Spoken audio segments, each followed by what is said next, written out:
Hello সবাইকে, তোমরা সবাই কেমন আছো? এটা হলো আমার বাবার মেডিসিনের বক্স। এই বক্সের ঢাকনাটা একদম ফাঁকা ফাঁকা লাগছিল, তাই বেশ কিছুদিন ধরেই ভাবছিলাম এই বক্সটাতে কিছু একটা আঁকবো। তো কি আঁকবো ভাবতে ভাবতে লাস্টে ম্যান্ডেলা ড্র করব, এটাই ফাইনাল হলো।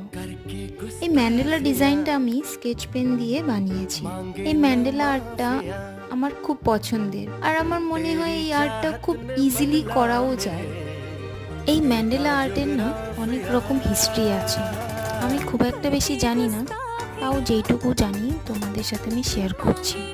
এই ম্যান্ডেলা শিল্প একটি প্রাচীন শিল্পরূপ, যা সাধারণত বৃত্তাকার নকশার উপরে ভিত্তি করে তৈরি হতো। এই ম্যান্ডেলা শিল্পের সাথে হিন্দু, বৌদ্ধ এবং জৈন ধর্মের ঐতিহ্যের শিকড় গভীরভাবে গেঁথে আছে। আজকে এখানেই শেষ করছি, আবার দেখা হবে, টাটা।